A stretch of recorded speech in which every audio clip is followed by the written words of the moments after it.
Welcome back. We're doing another wash day, and I have to admit up front, I done lost the washing footage, y'all. So you're not gonna see me go to the shampoo bowl, aka the kitchen sink, but you'll see me do everything else. I'm deep conditioning today. I also did a little mini Q&A answering some questions that you guys left me on Instagram. And you're gonna see me style my hair in these loose waves I've been doing lately. Don't worry, I will have a tutorial specifically coming on these curls soon. If you're new here, my name is Niara Alexis. I mostly focus on hair, a little bit of beauty and lifestyle as well. So if that sounds like something you're interested in, you might want to go ahead and subscribe. I post every Sunday, Wednesday, and Friday. Now let's get into the wash day.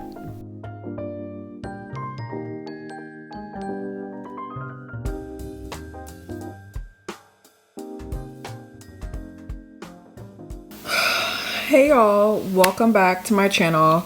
I've already filmed this intro but realized I need to switch my SD card and whatever. So anyways, we're doing a wash day. As you can tell, I've already washed my hair, but I just want to tell you guys the products that I'm using. Better. Okay. I'm using I use the Sacred shampoo, hydrating shampoo, and the clarifying shampoo. I went in with this one first and washed my hair once with it, and then washed my hair twice with the hydrating shampoo.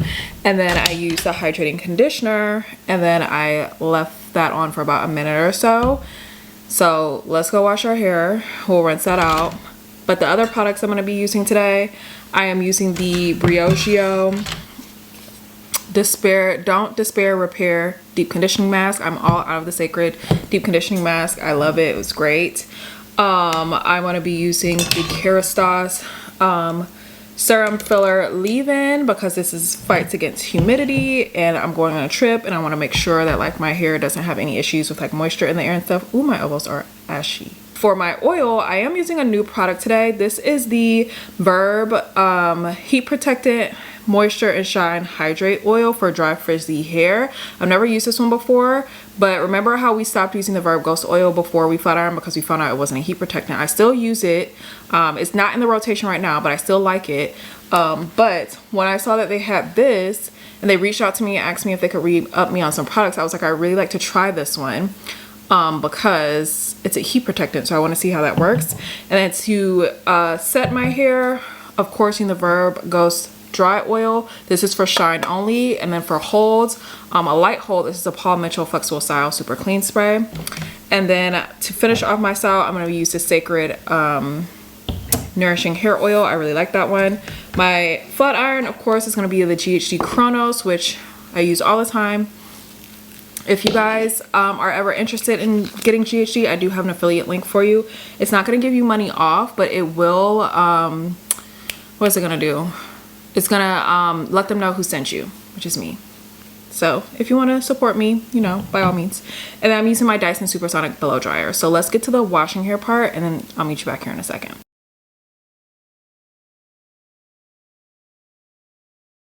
So our deep conditioning, I'm not using any heat with this today. I am just going to use the deep conditioner, and I'm probably only going to leave this in for like 10 minutes or so. I don't have a ton of time.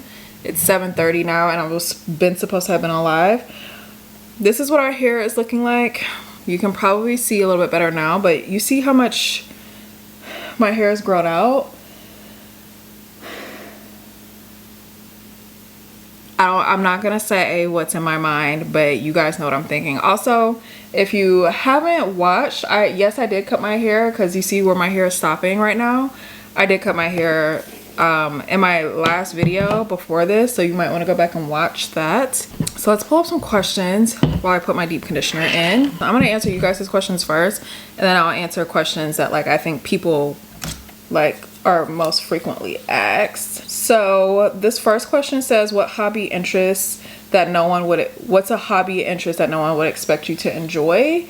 Honestly, I think it's my love for like all things fantasy. I love fantasy books. I love fantasy movies.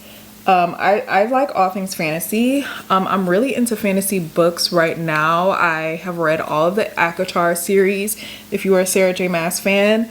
I'm currently rereading the Fourth Wing series. I just finished the first book and started on the Iron Flame book just yesterday. because if you are a Fourth Wing fan, you know that the new book is coming out. It's probably already came out. By the time this video comes out, it's either out or like coming out.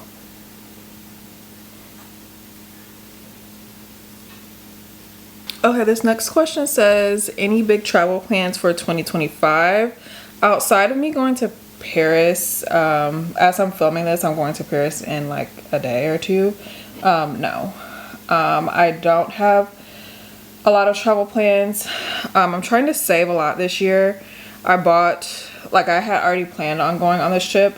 I don't know if I told you guys, but my best friend actually moved to Paris. So I'm going to go visit her, and also it will be my first time at Paris. And like, me and her are just like, we have to see each other after a certain amount of time. By the time you guys see this, like I said, I'll already be back. So if you leave suggestions, unfortunately, I probably won't get the chance to like, you know. Okay, so I'm gonna let this sit for 10 minutes. This one says, any goals to share for 2025? I think in terms of goals, obviously, like, I want to grow my following here with you guys. Not just like a following, but like, I think of it more of like as a community, because I see the way y'all talk in the comments with each other, and it's very like helpful. Like, girl, what did you do for this? Oh, I tried this. Like, I really like how you guys interact with each other. So I want to have, you know, have you guys be a bigger community this year, because I feel like the way that you guys assist each other, I don't want this. I've never wanted this whole thing that I'm doing to just be about me. I want to be more consistent in reading my Bible. And I want to be more consistent too with like moving my body. I know everybody's like, lose weight, lose weight. I have got to drop this weight. This is the heaviest I've ever been in my life. And I've been at this weight before, and I'm never really comfortable at this weight. So I need to drop it. This one says, should my hair feel a little tough after applying, I think she meant to say stiff. Should my hair feel a little stiff after applying heat protectant? Worry I'm doing it wrong. No, it shouldn't. When you apply your heat protectant and blow dry your hair or your straightening, like, it shouldn't feel stiff at all. So you might be doing it wrong. This one says, how long did it take you to feel confident in your ability to do your hair yourself? So I'm 33. I've been doing my hair myself since I was 17. I don't remember exactly when I became confident, but I know it was, oh, that whole piece just fell out there. I don't know if y'all can see, like, oh, my hair fell out back here. I was like about a senior in high school. I started doing my hair myself when I was in like a junior in high school. By the time I was a senior in high school, I had this thing down to a science. I think it just takes like repetition consistently. Like, you can't say like, oh, I want to get better at doing my hair, and do your hair one time and then skip a couple months and then do your hair another time. Like, no, you have to understand, I have been doing my hair every week almost consistently since I was 17. I've always washed my hair on a weekly basis because it just, like, I need my scalp to feel clean. Some people argue that it helps your hair grow, and I've always told y'all I never had no problem growing hair. Retaining length, that's one thing. I think if you're trying to get better at like doing your hair yourself or being more confident in doing your hair yourself, you have to consistently do something on a regular routine basis. If you're not doing it regularly, it doesn't matter like how, like, when you're doing it, you know, if that makes sense. Just some random questions. How tall are you? I always tell people I'm 5'5", but I don't really know. I would say I'm somewhere in that range. Like, I'm not tall at all. What genre of music do you like? I don't know if it's like a specific genre. Like, I like a little bit of everything. I feel like my taste in music is pretty eclectic, if you will. Do you ever wear 2 strands twists? No, I don't ever really wear any like natural hairstyles like that. Do you do anyone in your family's hair? No, I don't. Partially because I don't really live close to any of my family. And even if I did, I don't think I would. This one says, favorite song of all time? My favorite song would probably be... It would probably be something by Sam Cooke. That's like one of my favorite artists. I love Sam. I like fell in love with Sam Cooke when I was like 16 years old. I found an old CD in my house, and when I tell you I banged that CD for the longest time, my parents was like, what is wrong with this girl? Why is she banging out like Sam Cooke? Like I have a very obsessive personality, so I was like obsessed with this like music. I looked up everything there was to know about him. I was really into Sam Cooke for a good little while. And then this one says your dream brand to work with. I feel like y'all know this. It would be GHD. Just because it's a brand that like I feel like I know a lot about, I'm well versed in, but it's also like it would be such a like full circle moment for me. I feel like I think you mentioned working in the fashion industry. Can you share more on that? I studied merchandising but kind of never really went into it, so just curious.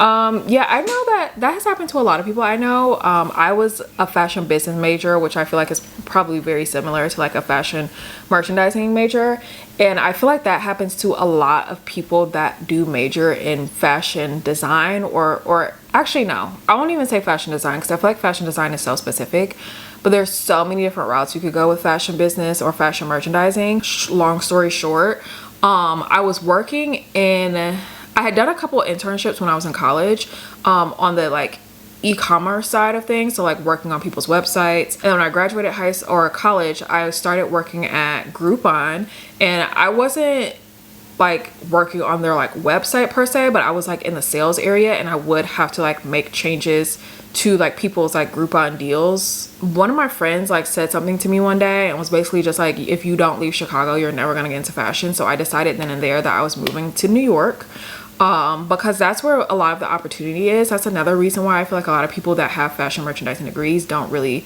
make it to fashion merchandising or to fashion business, is because you have to be willing to go to New York or LA or Paris or like a fashion capital. So I moved to New York. I worked at Cole Haan in retail because I had worked there all through college, so I already had experience with the business. And I signed up with a what do they call that, a temp agency.